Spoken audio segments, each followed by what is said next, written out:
my talk. And I haven't given the Hsien open for a while, but it's a great opportunity for me to talk about things that's relevant to what we love and interested myself. And I hope people in our institute also enjoy at least this journey that I went through with lots of data mining and working with many great colleagues in the institute. So I hope you share with me my passion for this subject, and I hope if there can be any interest generated, I welcome any further discussions. Okay, so I do admit one problem of me today, that I usually have very long, many slides. I'm not cured of that disease yet, so please bear with me if my talk went over, they go a bit long. Okay, so I apologize in advance that I do have that problem. Okay, so so I'm going to talk about our recent understanding of the outflows and the magnetized bubbles. So why we are interested in magnetic outflows, and we know that many people show this diagram. This is an evolutionary star formation or an formation or a sun-like system. And we see that bipolar outflows are shown in this diagram from early phase here and to this T2 star phase. So that means at least it spanned a few million years. So from the earliest phase, as we see here. So the outflows are usually, at least for this phase, are viewed as a signpost. That's what people say about star formation. So I will say that our recent realization of the subject is that this understanding the outflow, jets and outflows in their own right are actually very complicated processes, and they actually convey multiple physical and time scales, actually signaling the birth of very young stars. So the physical scales, we actually will move from the scale support to this, and we'll actually expand the telescope from estimate to ALMA, and then the wavelength covers from radio to optical IR. And the scales, the outflow can go very large, so the scales come from very large storm. And they are intrinsically multi-epoch and multi-scale problem, and they span, as we just saw the previous schematic, they span the earliest evolution of the young star system, at least from class 0 to class 2 phases. So this is a discovery of molecular outflows. This very well-known famous paper, Snell 1980, and they found it for the source LPPD51 IRS5, and then they see that this is optical emission, and it's done by Riper, and we see that this whole area is the whole LPPD51 outflow. And then they found that this molecular line that they observed in 12CO, and they see these bumps at two different locations. Okay, so you see that this is about 5 to 10 kilometers per second, and then they hypothesized at that time that this emission came from this thin shell of material that's moving at the smooth velocity. This signals the discovery of molecular outflows. And next, this is a famous discoveries in our own institute.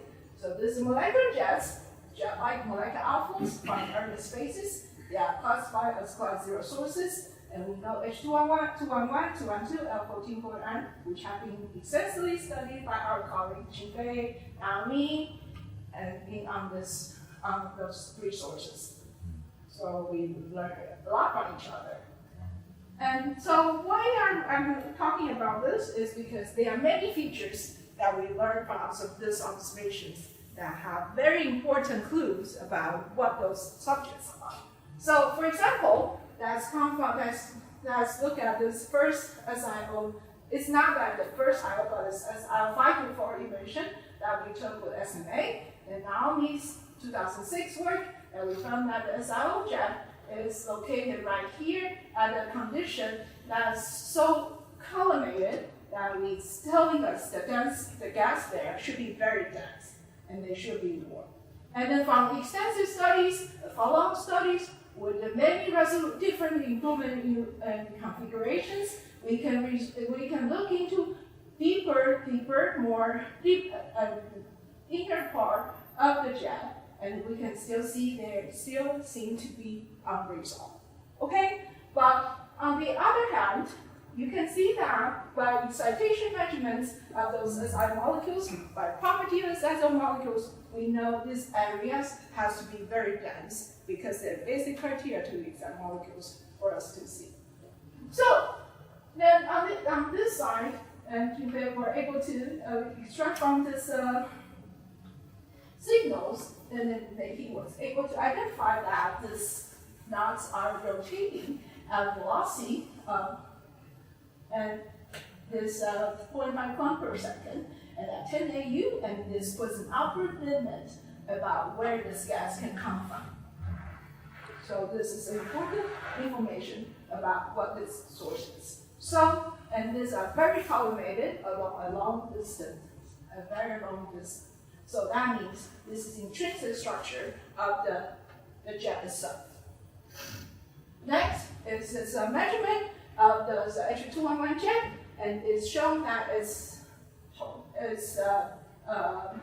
magnetized by predominantly by toroidal components. So far, this is the only work that's shown for this early source 211. And 211 is what we know as the youngest molecular outflow thus far.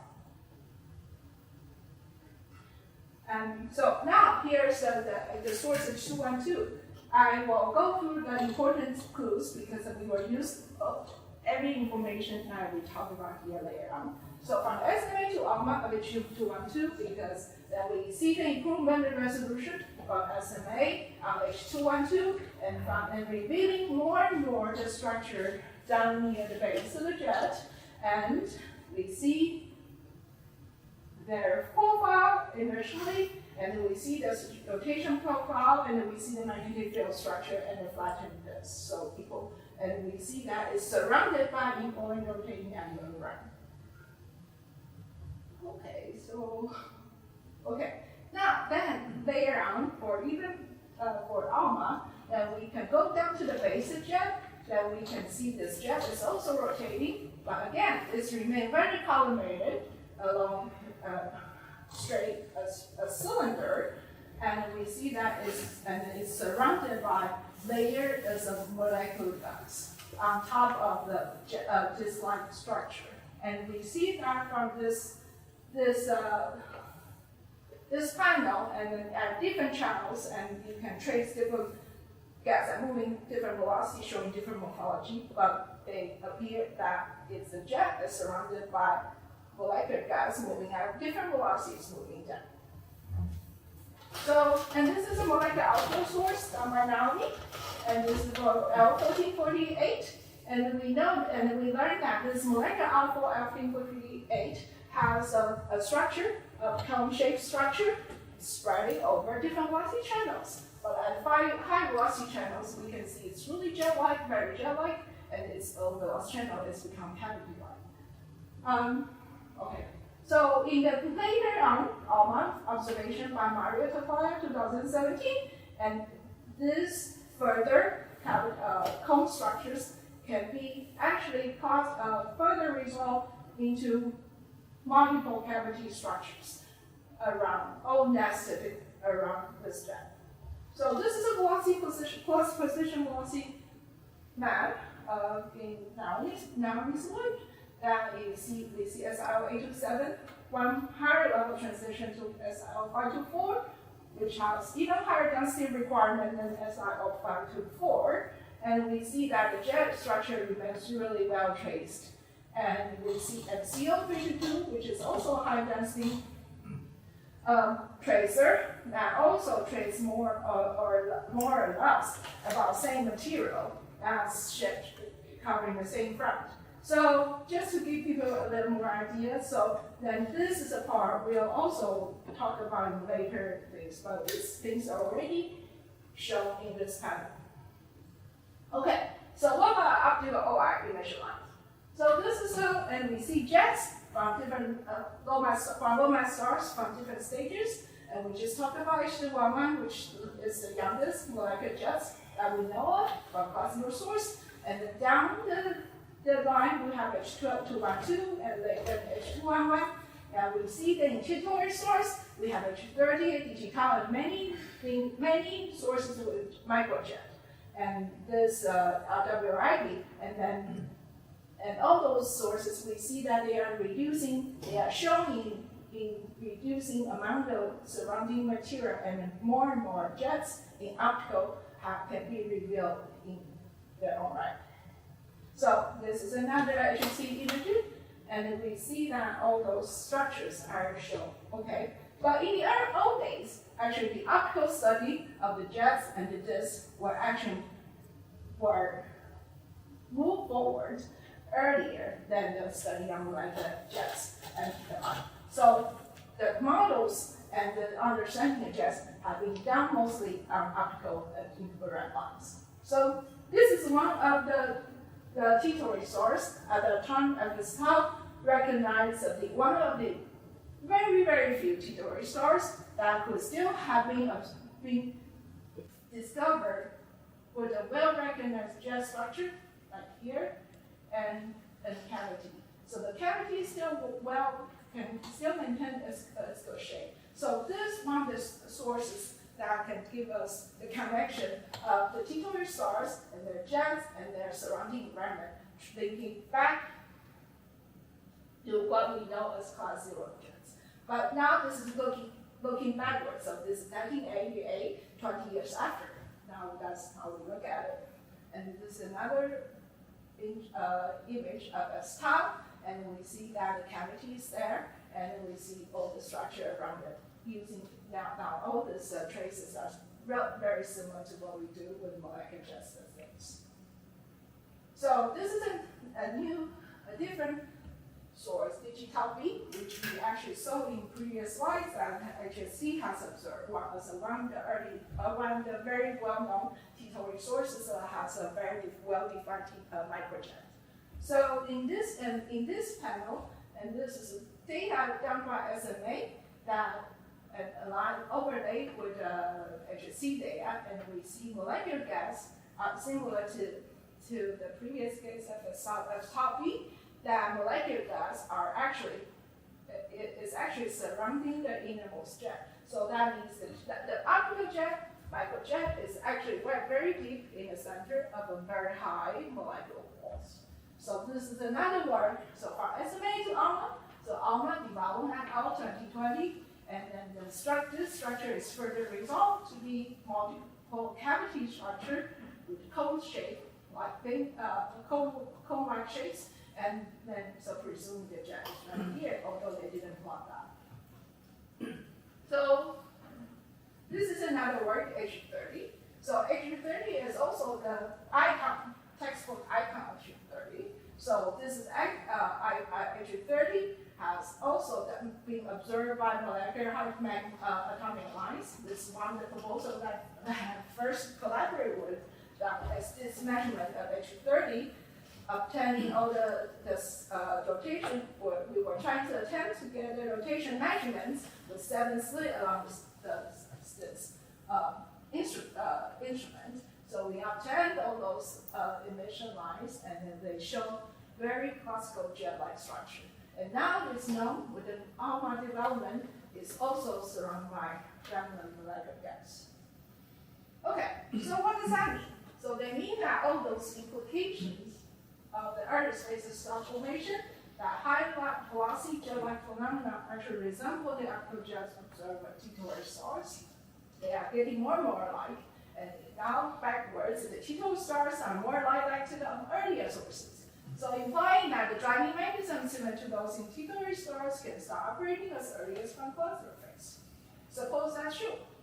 So what do we know? So then, what do we know about the jet? So one of the things line of work that we work with is the jets actually are the optical illusion of the column-make density inside X-rays. Why? Okay, so stars its own magnetic field that Christian will know very well. The stars are acting around their dynamos. So those dynamo fields, at some point, after the star can start to turn down contracting, and they can start deuterium burning, then the star can develop its convective zone, and then they can start for dynamo. That will happen sometime very early. So as soon as the star has a magnetic field develop, it will inevitably interact with surrounding disk.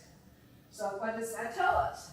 So we will say that automated solution of X-ray model is actually the system's own solution of the star formation, how the star forms by removing the access information. So that means accretion comes in here, as it tries to accrete onto the star, access angular momentum without getting onto the star has to be flown away in the X1, which defines its rotation rate and its accretion rate into the wind accretion. Wind mass loss will be modulated with what's the final accretion rate onto the star. So this is, and then the system will be rotated in a way that more or less synchronous to the inner edge, and the disk in the inner part of the disk may be truncated by this magnetic field from the star, so we could have some interaction here. And then here is a slightly different version of X1, which is still the same thing, by telling you how the interior part around T-Tauri star or maybe earlier, since we drew this figure as T-Tauri stars, so we visualize what's happening there, but it could be any time probably. So, but what's important here is the driving mechanism. That the X point that we define and label as X is actually coinciding more or less with the inner edge of this. So this whole system can be modulated by those parameters. And then how much mass is to be sent away in the X1 is balanced by this formula with angular momentum, by angle balance of angular momentum at this region. That means excess angular momentum that a star to form on this wave cannot take will be removed from the X1. And why X1 is X is very important. That is a gravitational exploit. If you calculate the system, everyone knows you can write down the star in formula in sophomore mechanics class. And you write down the effective potential in a rotation system. And when you plot the effective potential, you can solve this equation. You can find this property. So the wind is favorably large here and accretion down there. So at a large scale, when we solve the Graf-Shapronnik equation of this flow, we can solve all the crossing and all the information. And at large scale, this equation, the structure of the flow will become cylindrically stratified as part of steady state solution. So that means this is a real solution. This is not artist's view. This is a real solution that is looking at cylinder. It's on a large scale. Then it's a result of magnetic Hooke stress that's trying to accommodate the overall large scale structure. So this is what the density looks like in optical emission lines. This is a structures in different velocity profile and temperature, and this is predictive position velocity profile that's showing the wide angle nature. Those lines, the straight lines are all wide open, going radial, in contrast to the density profile going straight. So this is how the cylindrically stratified density comes about, and how we look at it depends on detailed excitation condition of the gas. So kinetic jets and outflows. So how do we deal with the velocity components? So velocity components have been known from all the way back to the long-slit spectra study of optical T-Tauri stars. So this is a very old paper, 1993, solvable on digital again. So this high velocity component, they can decompose the velocity structured by Gaussians, and then different components. And then they trace all this component at different emission lines. On this part, and this later on microjets, and we see that on RW writing, and we see that those the jets are traced using different optical forbidden lines, O1 6300 and 6300, and we can see the profiles all very wide down below and narrow down along the jet axis. So this is there's no pointer anymore. So this is the part that showing that the velocity is very broad near the base. It narrows down along jet axis, and where it ends depends on where the excitation changes. Okay, so next is line profile. So the same thing can be done with line profile. And so this line profile, one can see that some sources have 2 peaks, and some sources have only 1 peak. So then we can see that they are divided into 2 components, high velocity component, low velocity components. And therefore, that's known back in Huntington et al. 1995 that optical O1 line can have multiple components from some of the tutorial stars that they suspect could be heavier creatures at that time.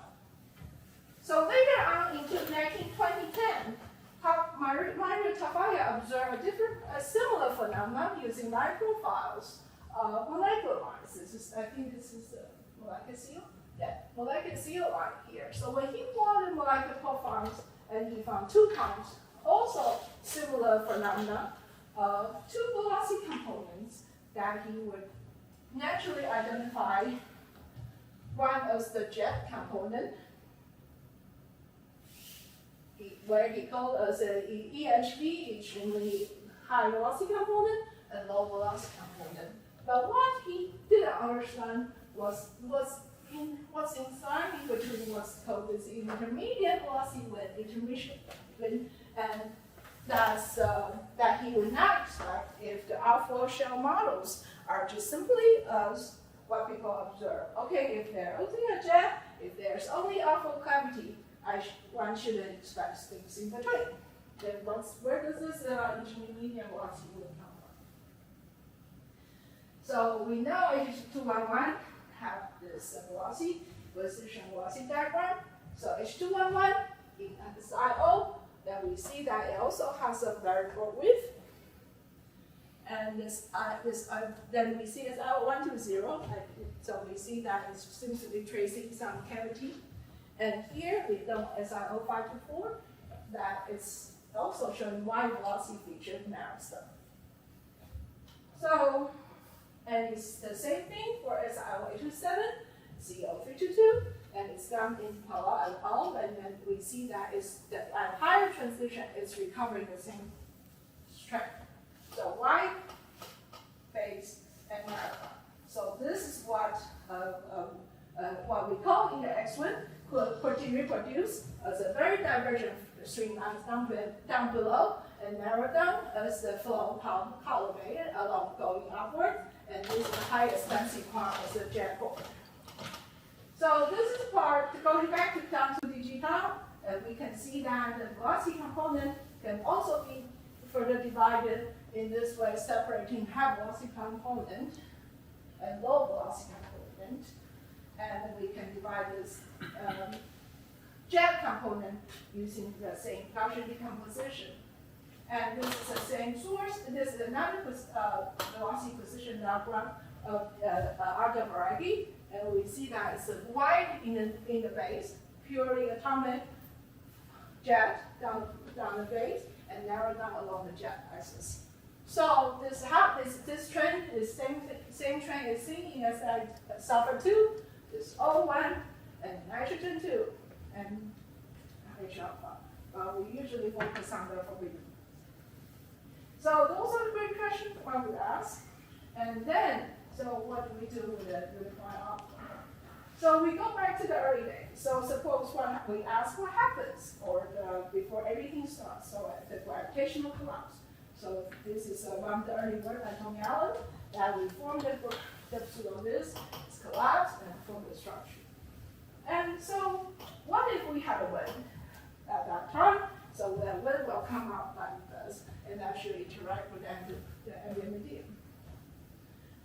This is a symbolic. This is actually, although this is actual image, actual simulation image, but demonstrating the concept that while if the wind is large here, it's going out.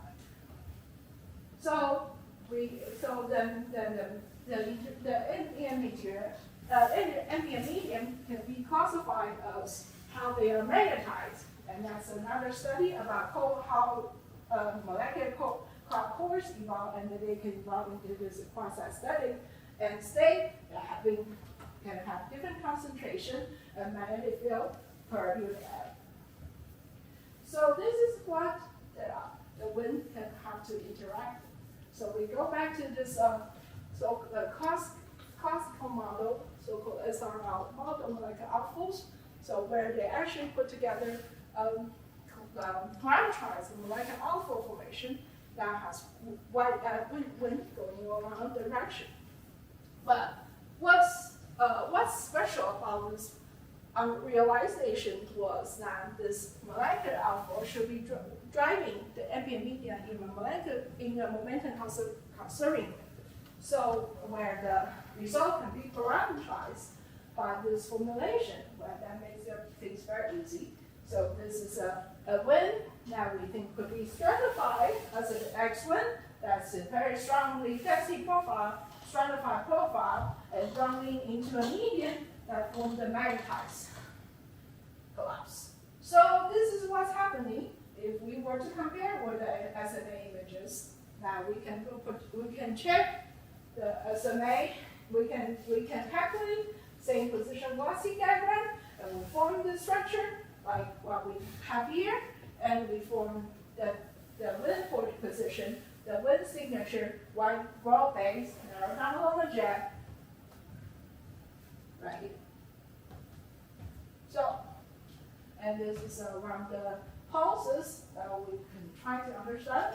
But the source IRS 416 is 2706 molecular jet. Then we see that we can form the bullets, and we can form the pulses, and we can have a different way to understand the different pattern of dots. But that's up to SMA resolution. Sienny, a quick question. Regarding those pulses, so did you just change the mass acquisition rate, any other function of time, or did you do something else too? Well, one can do different things. We have done different pulse duration. We can do different velocity variation by keeping the density. We can just change the molecular gas muscle strength. So we do all of that. You have just changed the muscle rate. You could change of overall, so distribution of the angle of the dip. No, we just for this simulation we just changed the velocity. And wait, I don't know what happened this here. But so I don't know what Does that play at all? It was playing. It was playing? Yes. So this is how the pulses are evolving into the medium, and we can see how things go. Okay, so but then the resolution and the structure were based on what we know from SMA observations or other earlier radio telescopes. So what do we do for high resolution? So in high resolution, we explore different a very wide parameter space at many about 1 over 9 to high resolution, and for different cases have the like magnetic field strength and different ambient magnetization and different initial density profiles and from the collapse environment. And we can see how the structure evolved with the propagation of flows intermediate, and how things are changing, and how the different morphologies are changing.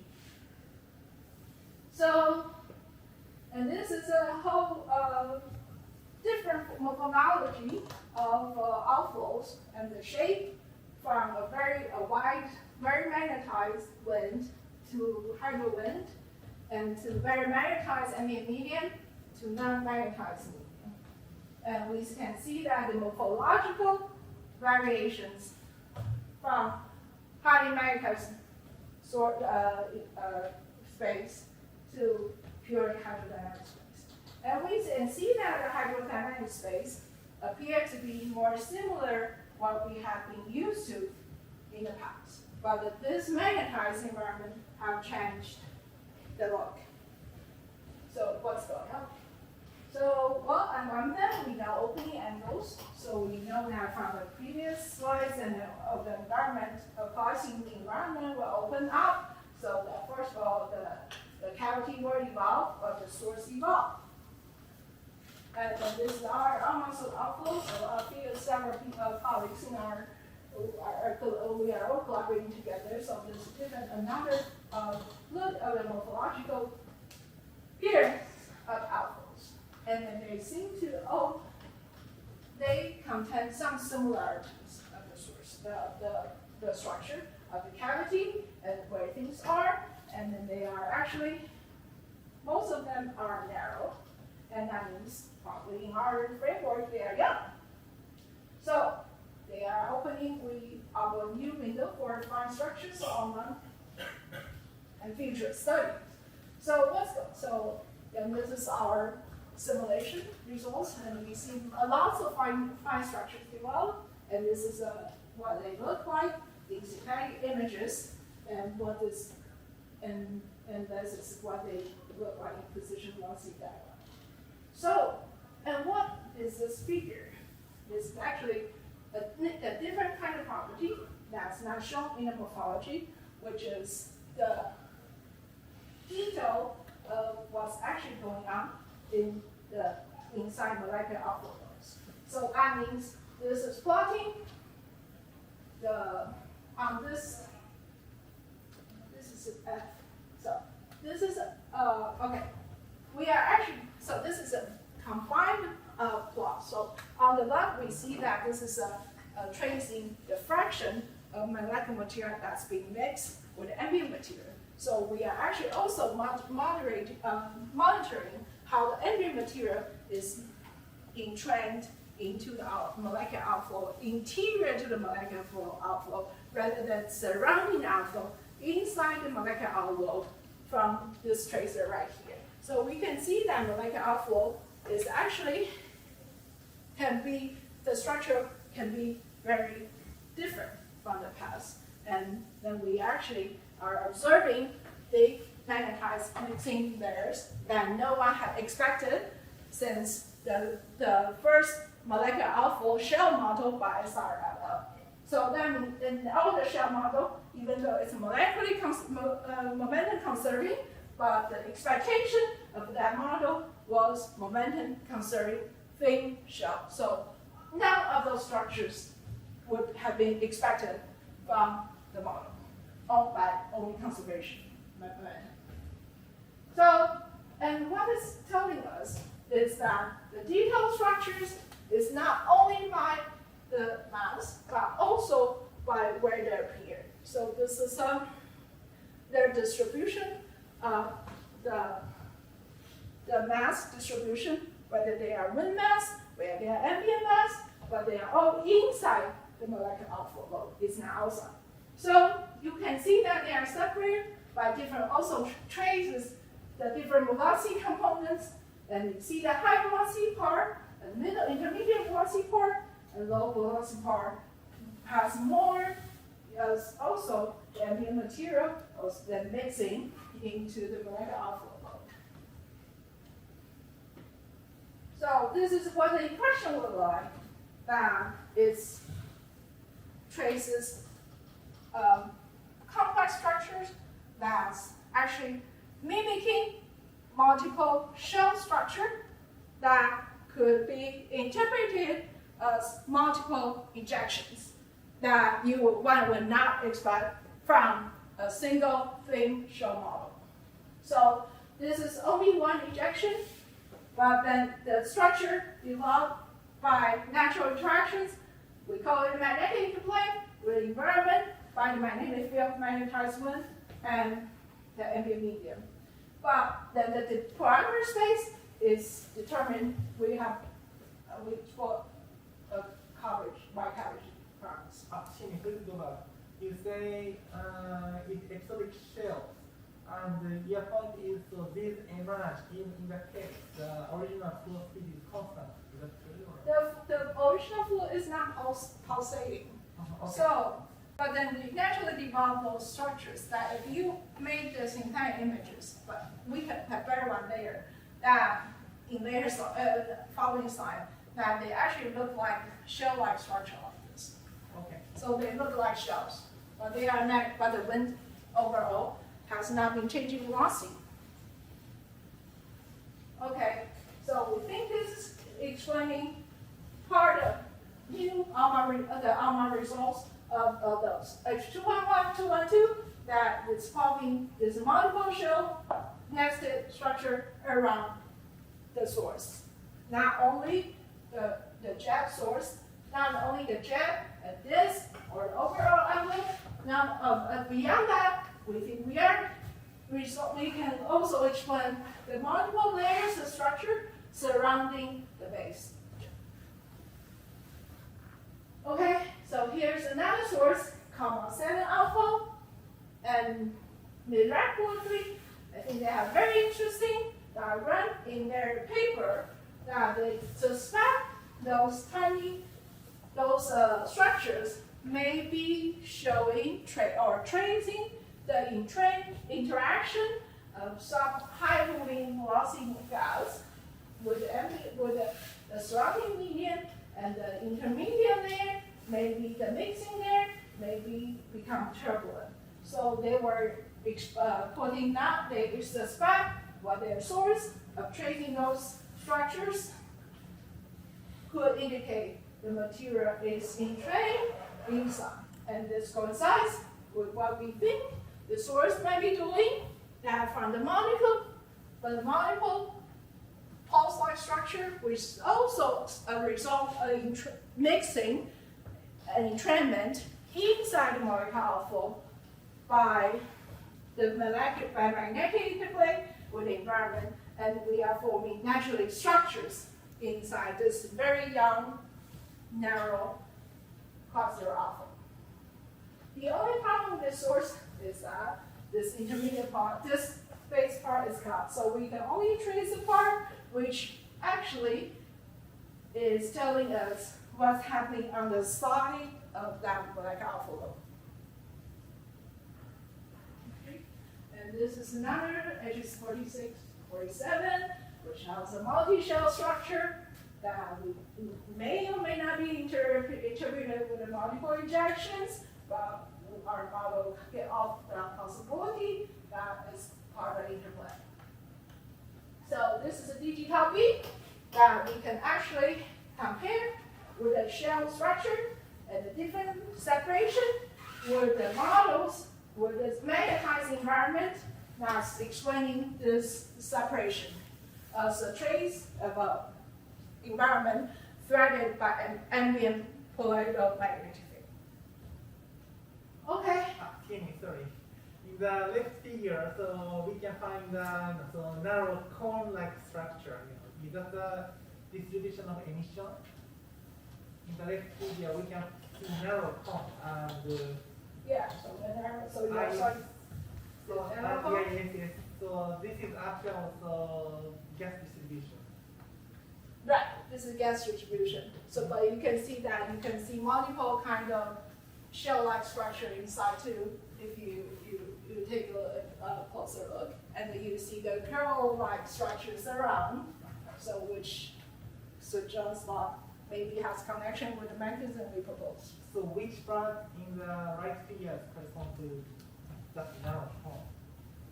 The one close to the This okay. narrow. Okay. Okay. So what is the physical explanation? So this is what we know since 1991 as RLL. This is the spin molecular shell model people have been seeing from that time. And we know that the flow may be producing angle-dependent motion, although the whole shell is following momentum-conserving motion. However, in the year 1992, there's another piece of work using different morphology sphere that is also launching blowing wind into the environment. So the difference is actually it's very interesting that this is an angle-dependent environment. This is a non-angle dependent environment. But the key difference is this work ignores the detailed structure of the shell, although in the paper itself it says, okay, we think there's something going on in this shell, but we ignore it so we can solve it easily. But in this work, okay, they said, we don't want angle dependence, but I just want to run into a very powerful wind bubble, going into a very thick environment. So, and then I want to understand the overall structure of that sphere and the structure. So in that original work, although when we use it, we'll see how we use it will be slightly different, but the original work is hot wind, and so they form a very thick layer of hot compressed wind region, hot shock wind, and then they detail the structure of so-called spherical wind bubble, and that's the so-called wind bubble theory, and from 1992, and then the structure of this wind interaction with ambient material will be following the structure and separated by contact discontinuity. So that's one was the thing. So we label this thing molecular momentum conserving shell model, and this one traditional wind-blown spherical bubble theory. Okay, so this is a slide of mechanical information in the back. That this the generic solution of this wind bubble can be studied separately. Then we can recover very different, very fine structure about what's happening in relative thickness and the strain and different layers from that spherical one-dimensional bubble. Now, in the reality, for the molecular outflows, they are not spheres. They are not spheres. So what's happening? So what we would do is actually we follow the momentum conserving way, but we try to see if we can resolve the thin structure that should also have the different layers with analytic theories involved into the momentum conserving shell. So you can see overall, it's still quite thin, but in fact, when you see this here, you can still have structures. So that means by naked eye, you cannot resolve the structures for those models if we only apply momentum conserving assumption with the same wind, with jet-like wind, wide angle, and into the ambient medium, classified by different configurations, but this is a hydrodynamic study. And for this, we study this is a reference, so everybody can recover their eyes that this is what one would look like if we applied a similar solution to SRL model, but we resolve the very fine thin structure around it without actual development of the complicated structure. So this is a contrast that if we allow the system to evolve naturally, the system will contain a lot of shear because this is not a spherical bubble. So it's not a spherical outflow, or this is not spherical shape. So therefore, naturally, one will develop a strong shear when the high velocity wind is trying to skim through the surface. So when one is allowed to develop its structure, we develop a very natural structure of instability and very non-smooth behavior structure of the shells. And the shells naturally grow in width because it has to accommodate all those instabilities. inside. And that's the basis of what we are saying here. For the magnetized, when magnetized ambient medium, the same thing will happen, only with magnetic field. But then magnetic field is making things 10 times worse. That different magnetic field strength gives the structure a possibility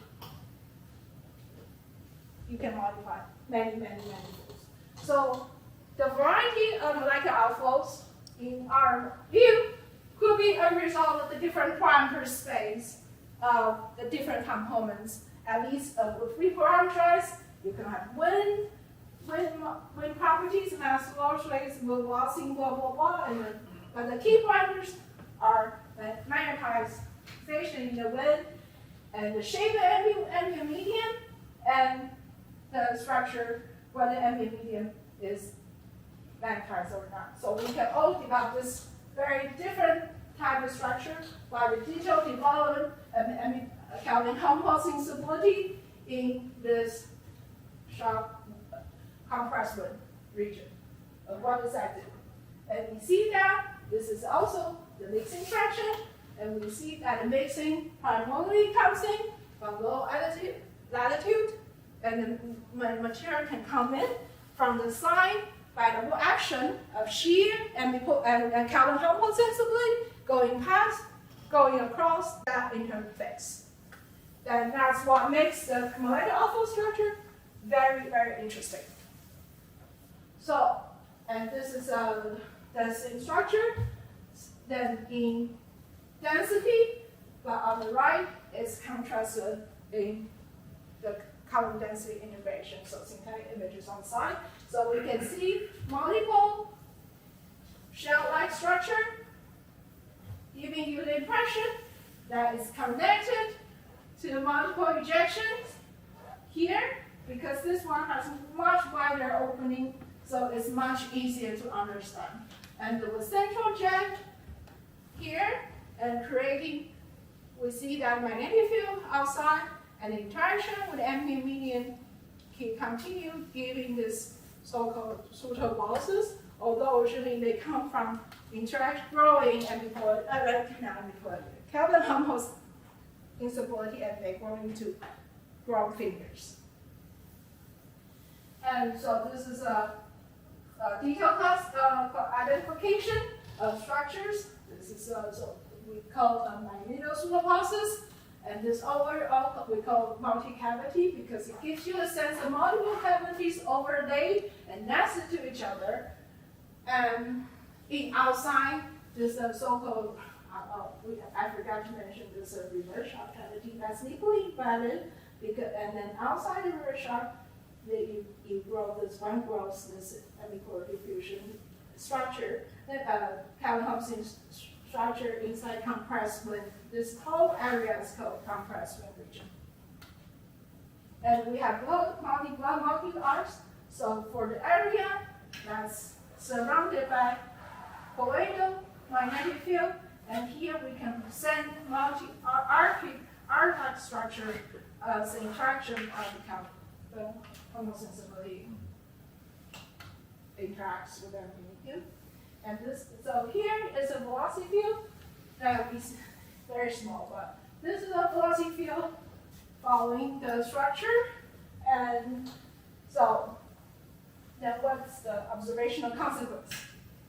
So if we were to blow a bubble by free wind, so this is what we use as schematic to explain what we think the current interior structure of molecular outflow is like.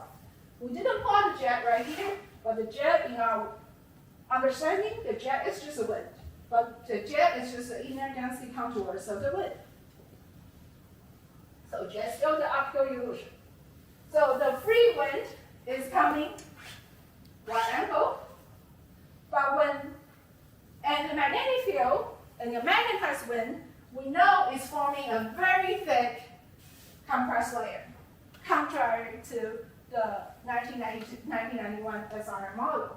So the wind, when they hit going through this first reverse shock, they will be deflected in this whole thick compressible region.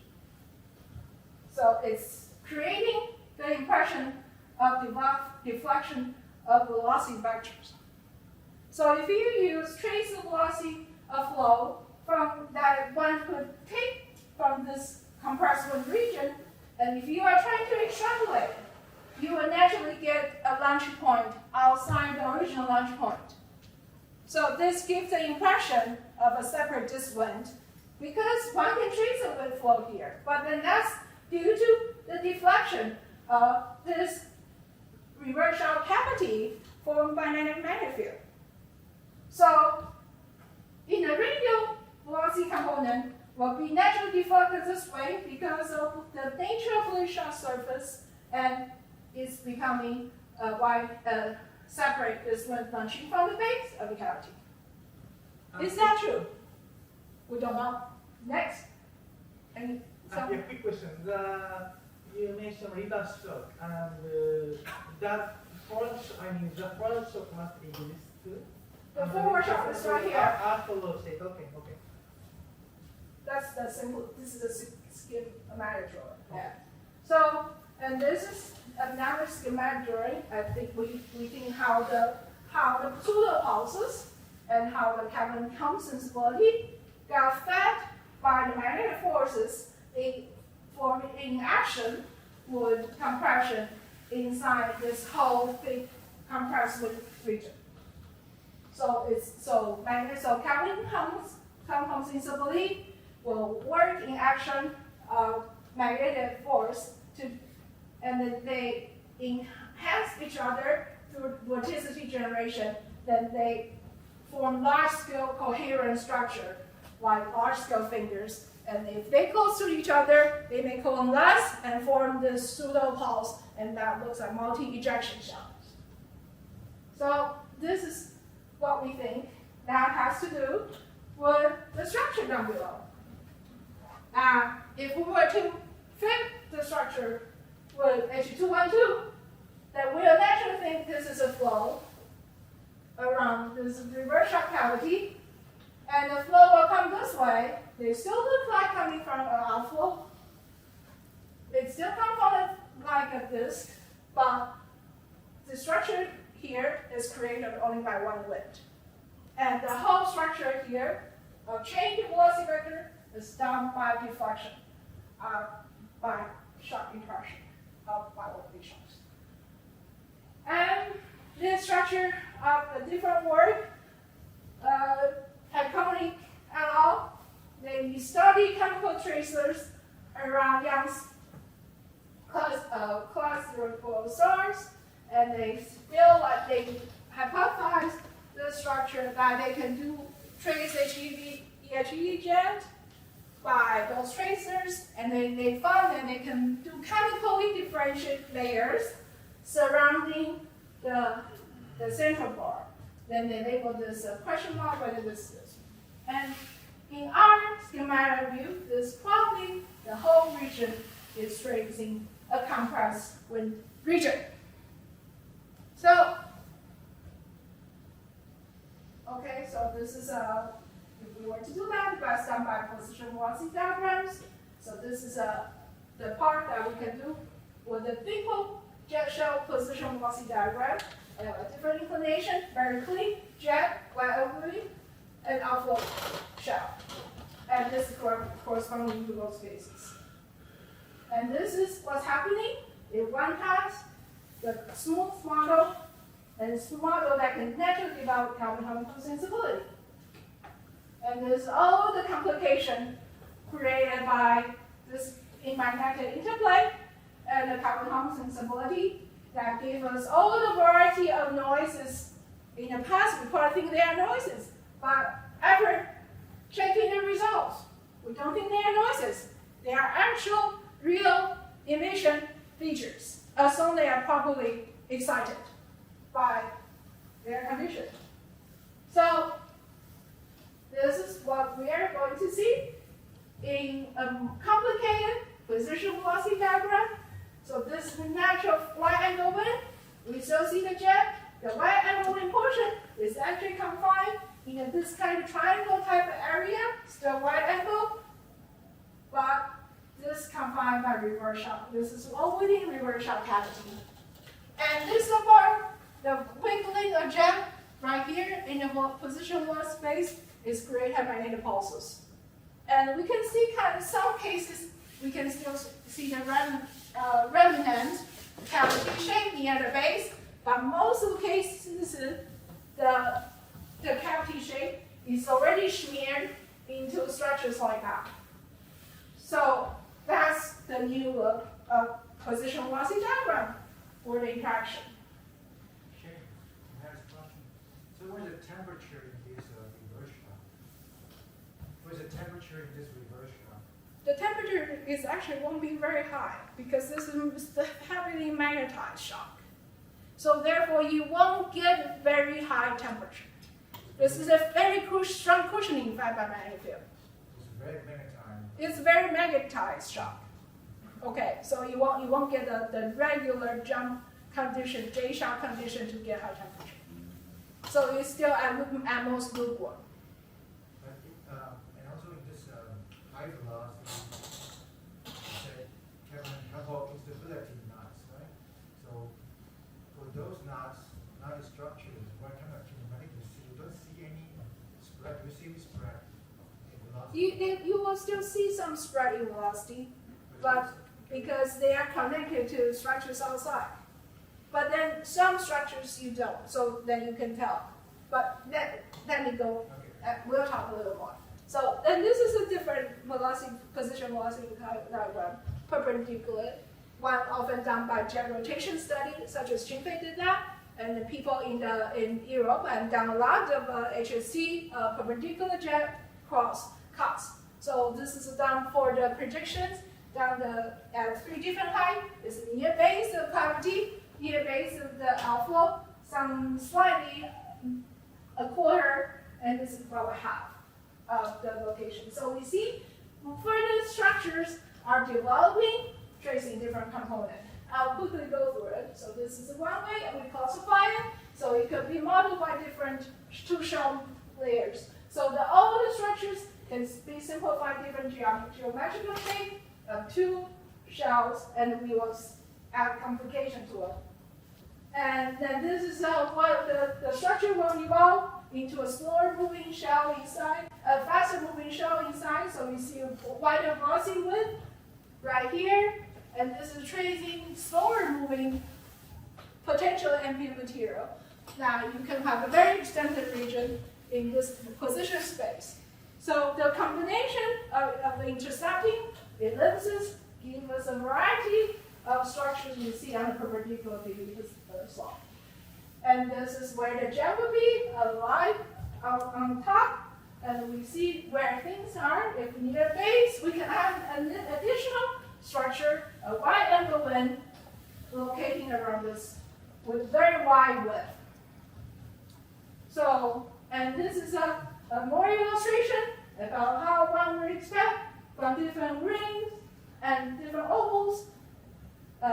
Depends on where the path goes, and we can get the expected structure along the way, and with varying strength of different ovals. So that's, and this is the results. That, for example, this H30, and we can move all the way down up to the jet, and we see that this is a very wide angle wind feature, and this is the ambient, probably ambient feature shown here that is sticking out. That means if the ambient environment is magnetized. Because if it's not magnetized, we don't see the sticking out area. And that's the sticking out area threatened by polar magnetic field. Sienny, how big in radius is this sticking out feature? We'll check it later. Jimmy will, please, we'll answer. We'll answer you. So this is right here. This is here, about 2 arsec. Is it 2 arsec? Something. We'll check the prints. So you can see that this is a low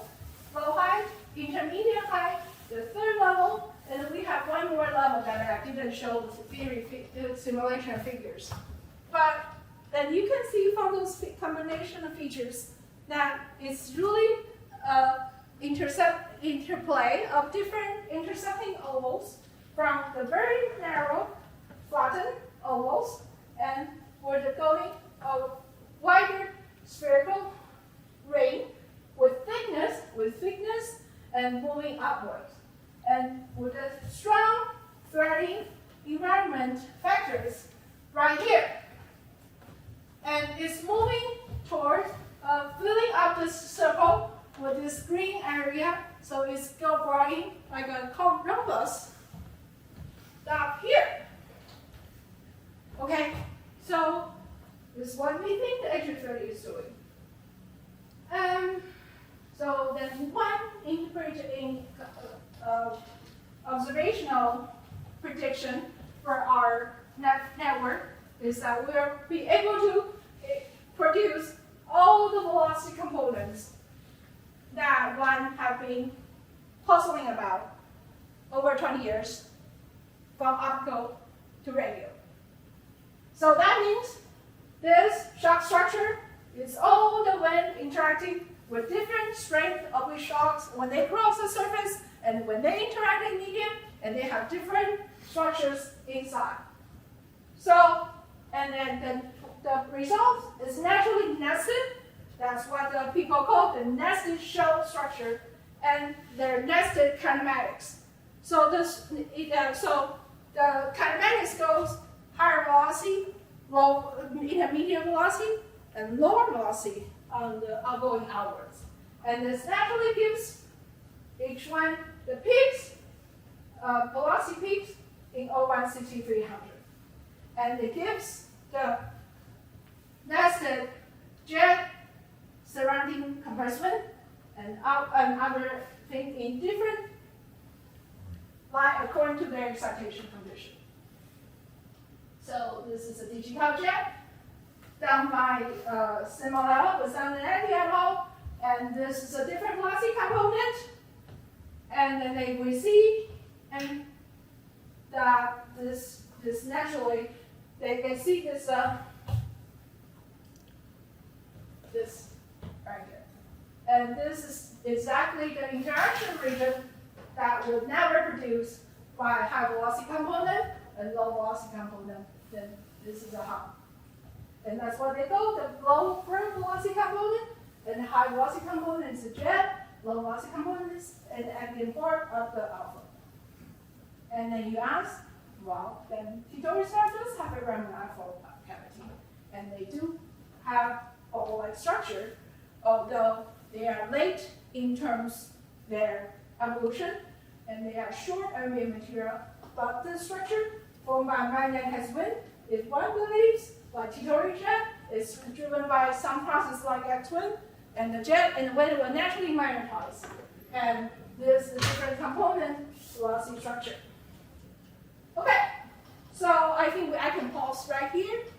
I can talk about different neo-centrifugal wind scenarios, but I think the key predictions or models are already discussed. So next, I can skip this part. And this is our schematic drawing of our integrated unified framework magnetized full-set levels. And they give all the features just naturally come from physics and by interaction of extremely elongated, extremely oblique magnetized wind-blown bubble in a magnetized environment. And the interplay of these two factors give you the plethora of structures that one can differentiate study, and they can also differentiate by chemical evolution and by their evolutionary stages. That means, for example, jet can be evolved from SIO jet, and then they can fade because they are not enough to excite SIO transitions that we knew from all our study, but then they transition to L51 plasma source, they can be lit up in optical and IR lines. So It's all the chemical and evolutionary structure. So my talk, thank you. Thank you. Any question for Sienny's talk?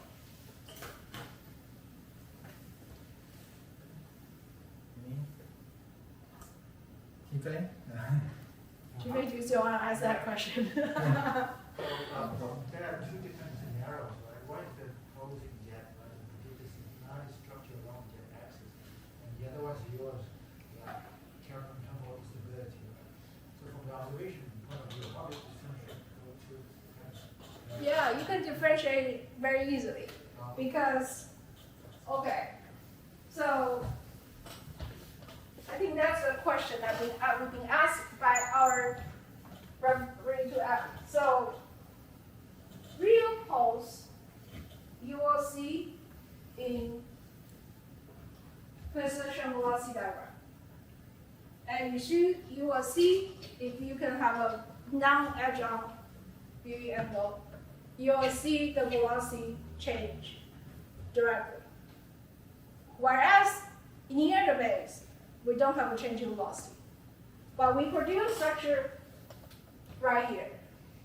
So that means if one has now several pulses, you can create your own bubble, but then you definitely will repeat the structure over. And you can tell whether you actually have actual large velocity change to create a big bubble like such. And our pulses, magnetic pulses, could have a variety of variation velocity within 5% or 10% within 10%, but it's enough at least to create some knot-like feature. So not all knots are pulses, actual pulses. Not all knots are pulses, but some knots are still pulses.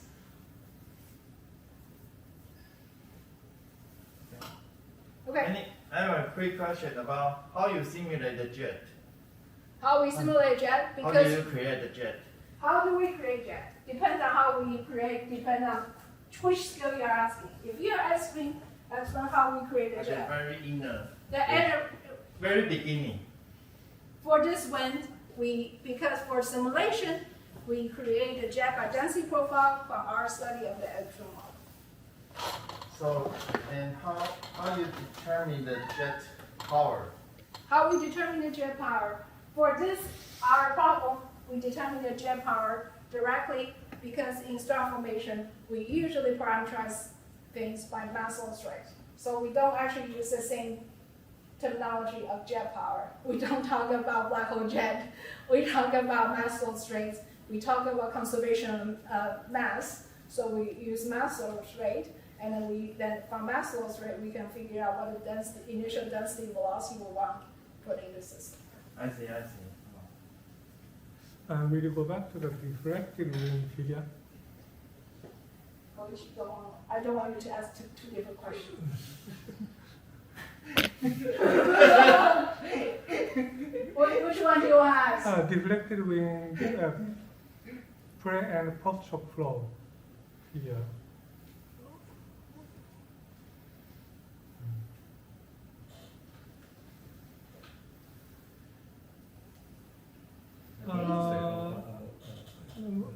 How to go back?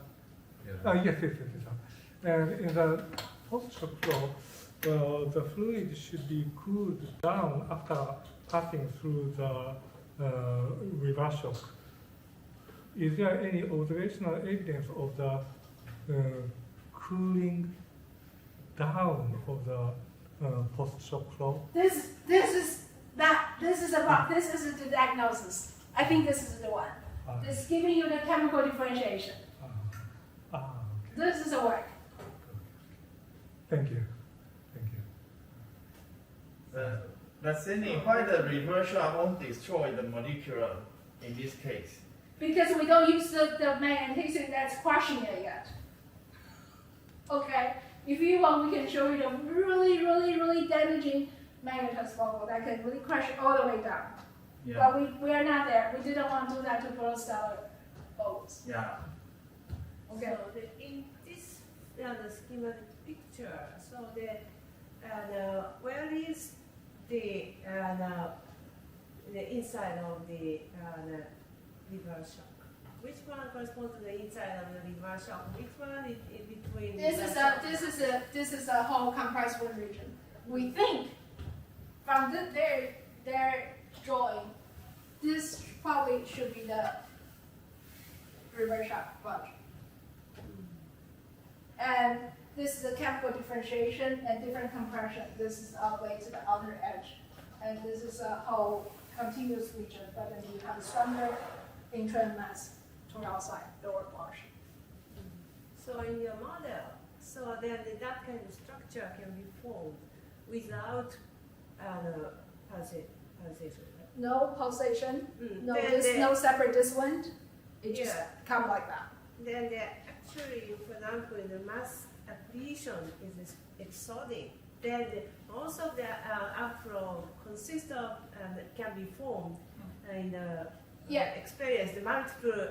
Yeah, so we injection you can event. Then the structure can be contaminated. What will happen Well- if two injections and successfully happen? Then the compressed wind and also the reverse shock, what can be how can the Oh well, you can wait for our next paper, but then yeah. but then okay, let me tell you. I think I showed the simulation for ASIAA 0166, and we already have multiple injection. That's already magnetized. We can see that. You can see forming very thick knot structure, but I think that's the suggestion for now.